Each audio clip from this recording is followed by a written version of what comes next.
Hi friends, welcome to our channel தகவல் களஞ்சியம். இன்னைக்கு நம்ம ஒரு முக்கியமான தகவலை பற்றி தாங்க இந்த வீடியோவில் பார்க்க போகிறோம். என்ன அப்படின்னு பார்த்துக்கிட்டோம்னா, நம்ம தமிழ்நாடு கவர்மெண்ட்டும் சரி, தமிழ்நாடு கவர்மெண்ட் கீழே வர எல்லா துறைகளுமே சரி, மக்களுக்கு அப்பப்போ புதிய அனௌன்ஸ்மெண்ட்டுகளை கொடுத்துட்டு தாங்க இருக்காங்க. ஓகேங்களா? ஸோ அந்த அனௌன்ஸ்மெண்ட்டை பொறுத்த வரைக்கும் எல்லாமே மக்களுக்கு பயனுள்ளதாக தாங்க இருக்குது. ஓகேங்களா? ஸோ இப்போ பார்த்த வரைக்கும் மின்சாரத்துறையை எடுத்துக்கிட்டோம்னா நிறைய அனௌன்ஸ்மெண்ட்டுகளை கொடுத்துட்டு தான் இருக்காங்க. ஸோ இப்போவுமே அவங்க ஒரு புதிய தகவல் ஒன்று வெளியிட்டிருக்காங்க. ஓகேங்களா? ஸோ அதை பற்றின டீட்டெயிலான தகவல் தான் இந்த வீடியோவில் நம்ம பார்க்க போகிறோம். வீடியோ ஸ்கிப் பண்ணாமல் ஃபுல்லாக பாருங்க. அதுக்கு முன்னாடி இப்போ தான் நீங்கள் எங்கள் சேனலோட வீடியோ ஃபஸ்ட் டைம் பார்க்குறீங்கன்னா மறக்காம சேனலை சப்ஸ்கிரைப் பண்ணுங்க.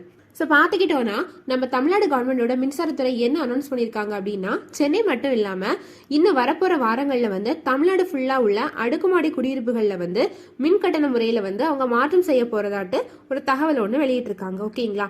ஸோ அது என்னங்கிறத இப்போ நம்ம பார்க்கலாம். ஸோ பொது விநியோக இணைப்புகளுக்காக உருவாக்கப்பட்ட ஐஇ அப்படிங்கிற புதிய கட்டண வகையை வரப்போற நாட்களில் அவங்க தமிழ்நாடு ஃபுல்லாக செயல்படுத்த போறதாட்டு சொல்லியிருக்காங்க. ஓகேங்களா? ஸோ இது சென்னை மட்டும் கிடையாது, தமிழ்நாட்டில் உள்ள எல்லா மாவட்டங்களுக்கும் இந்த வரப்போற புதிய முறை பொருந்தும் அப்படிங்கிற தகவலை அவங்க தெரிவிச்சிருக்காங்க. ஓகேங்களா? ஸோ பார்த்துக்கிட்டோம்னா நம்ம தமிழ்நாடு மின்சார ஒழுங்குமுறை ஆணையம் கடந்த நவம்பர் மாதம் சிறிய அடுக்குமாடி குடியிருப்புகளில் உள்ள பொதுவான மின்சாரம், அதாவது காமனாட்டு யூஸ் பண்ற கரண்ட் இருக்கும் இல்லைங்களா, அந்த கரண்ட் கனெக்ஷன் கொடுக்கறதுக்கு ஐஇ அப்படிங்கிற புதிய கட்டண வகையை உருவாக்கியிருக்காங்க. ஓகேங்களா? ஸோ அது மூலயமா அவங்க போன வருஷம் நவம்பர் 1ஆம் தேதி ஒரு அனௌன்ஸ்மெண்ட் ஒன்று கொடுத்தாங்க. ஓகேங்களா? அந்த அனௌன்ஸ்மெண்ட் எடுத்துக்கிட்டோம்னா அதை அப்போ அவங்க ஒழுங்கா ஃபாலோ பண்ணல. ஓகேங்களா? ஸோ இதுக்கான பணிகள் கூடிய சீக்கிரம் அவங்க செயல்படுத்த போறதாட்டு சொல்லியிருக்காங்க. ஓகேங்களா? ஸோ நிறைய பேருக்கு இந்த விஷயம் சரியா தெரியாம இருந்துக்கலாம். அதாவது இந்த பொது விநியோக இணைப்பு அப்படின்னா என்ன, அந்த அமைப்புக்கு அவங்க புதுசாட்டு உருவாக்குன அந்த ஸ்கீம் என்ன, அதையே நம்ம என்னன்ட்டு பார்க்கலாம். ஓகேங்களா? ஸோ அடுக்குமாடி குடியிருப்புகளை எடுத்துக்கிட்டோம்னா பொது விநியோக இணைப்பு இருக்கும் இல்லைங்களா. ஸோ அதாவது அவங்க காமனாக யூஸ் பண்ணுற லைட்டுக்கு, மோட்டார் கனெக்ஷனுக்கு, இதுக்குமே அவங்க தனியாட்டு கரண்ட் கனெக்ஷன் வச்சிருப்பாங்க. ஓகேங்களா? ஸோ அதுதான் அந்த அடுக்குமாடி குடியிருப்புகளில் வர பொது விநியோக இணைப்புக்கு கீழே வரும். ஓகேங்களா? ஸோ அந்த இணைப்புக்கு எடுத்துக்கிட்டோம்னா போன வருஷம் இந்த பிரிவுக்கு ஒரு யூனிட்டுக்கு 8 ரூபாய் 15 பைசா அப்படின்ட்டு அவங்க ரூபாய் அனௌன்ஸ் பண்ணியிருந்தாங்க. ஓகேங்களா? ஸோ முதல்ல எடுத்துக்கிட்டோம்னா இது 8 ரூபாயா தான் இருந்துச்சு. அதுக்கப்புறம் 8 ரூபாய் 15 பைசாவிட்டு அவங்க உயர்த்தினாங்க. ஓகேங்களா? ஸோ இது மக்களுக்கு ஒரு அதிர்ச்சியான விஷயமா தான் இருந்துச்சு. ஏன்னா இந்த மாதிரி காமன் யூசேஜுக்கு உள்ள கரண்ட் கனெக்ஷனோட யூனிட்டுக்கான பிரைஸ் இன்க்ரீஸ் ஆகும்போது அபார்ட்மெண்ட்ஸ்ல குடியிருக்கிற மக்களுக்கும் ஆட்டோமேட்டிக்கா அவங்க கொடுக்குற மெயின்டெனன்ஸ் சார்ஜ் கண்டிப்பா அதிகமாகும். ஓகேங்களா? ஸோ இது நிறைய பேருக்கு ஷாக்கிங்கா இருந்துச்சு. ஓகேங்களா? ஸோ இதுக்காக அவங்க டி பிரிவுக்கு பதிலாட்டி இ அப்படிங்கிற புதுசாட்டு ஒரு பிரிவு ஒன்று உருவாக்குனாங்க. ஓகேங்களா? ஸோ அதுபடி பார்த்துக்கிட்டோம்னா 3 தளங்கள் அல்லது அதற்கும் குறைவா உள்ள அடுக்குமாடி குடியிருப்புகள், அது மட்டும் இல்லாம 10 குடியிருப்பு இல்லைன்னா அதற்கும் குறைவான குடியிருப்பு, அது மட்டும் இல்லாம லிஃப்ட் அந்த மாதிரி எல்லாம் இருக்கும் இல்லைங்களா. ஸோ அவங்களையுமே பிரிவு ஈக்கு கீழே கொண்டு வந்தாங்க. ஓகேங்களா? ஸோ அதுபடி பார்த்துக்கிட்டோம்னா அவங்களுக்கு 8 ரூபாய் 15 பைசா இல்லாம 5 ரூபாய் 50 பைசா அப்படிங்கிற கணக்குல ஒரு யூனிட்டுக்கான சார்ஜ் பொது விநியோக இணைப்புகளுக்கு அவங்க எடுத்துக்க போறதாட்டு சொன்னாங்க. ஓகேங்களா? இருந்தாலும் டிஎன்இஆர்சியோட உத்தரவோட பேர்ல அவங்க என்ன பண்ணாங்க அப்படின்னு பாத்துக்கிட்டோம்னா 1D மற்றும் 1E வகைகளுக்கு, அதாவது டி மற்றும் இ பிரிவுகளுக்கு நிலையான கட்டணங்கள் 1 கிலோவாட்டுக்கு 102 ஆட்டு இருக்கும் அப்படின்ட்டு அவங்க அனௌன்ஸ் பண்ணியிருக்காங்க. ஓகேங்களா?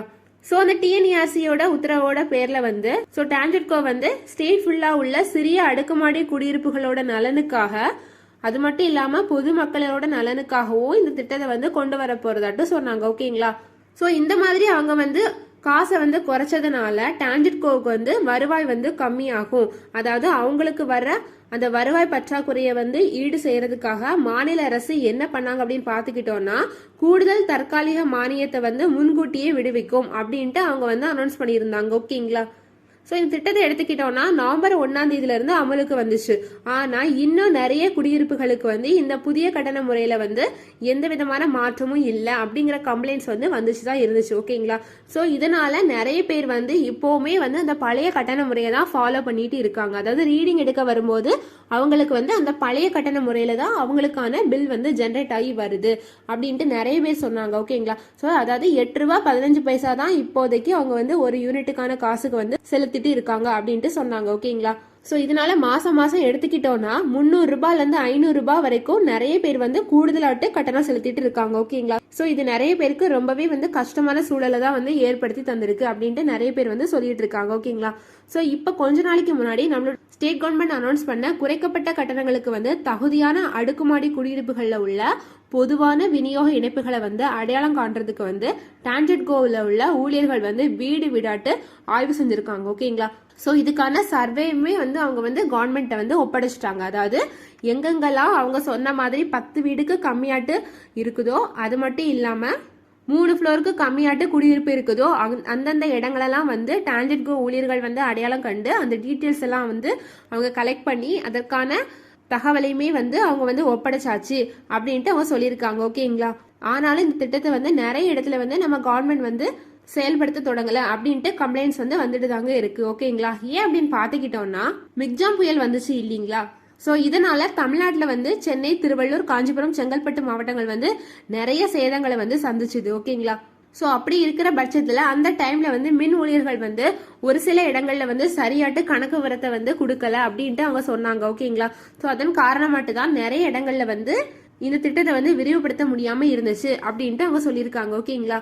ஸோ இந்த மாசம் மறுபடியும் வந்து இதற்கான கணக்கை வந்து அவங்க தொடங்கி கம்ப்ளீட் பண்ணி ஃபுல் டீட்டெயிலையுமே வந்து அவங்க வந்து ஒப்படைப்பாங்கன்னு கூடிய சீக்கிரம் இந்த திட்டம் வந்து தமிழ்நாடு ஃபுல்லா உள்ள எல்லா மாவட்டங்களுக்குமே வந்து விரிவுபடுத்தப்படும் அப்படிங்கிற தகவலையுமே வந்து அவங்க வந்து தெரிவிச்சிருக்காங்க. ஓகேங்களா? ஸோ அதுக்கப்புறம் பார்த்துக்கிட்டோம்னா அடுக்குமாடி குடியிருப்புகளில் உள்ள பொது விநியோக இணைப்புகளுக்காக உருவாக்கப்பட்ட அந்த புதிய கட்டண வகையை தான் வந்து அவங்க வந்து செயல்படுத்துவாங்க. ஸோ வந்து பழைய கட்டண முறையில வந்து யாரும் காசு செலுத்த வேண்டிய அவசியம் கிடையாது அப்படிங்கிற தகவலையுமே வந்து அவங்க வெளியிட்டு இருக்காங்க. ஓகேங்களா? ஸோ இந்த தகவல் உங்க ஃப்ரெண்ட்ஸ் எல்லாருக்கும் ஷேர் பண்ணுங்க. வீடியோ முடிச்சிருந்தா லைக் பண்ணுங்க. இது மாதிரியான யூஸ்ஃபுல்லான தகவல்களை பெற இந்த சேனலை சப்ஸ்கிரைப் பண்ணுங்க. தேங்க்யூ.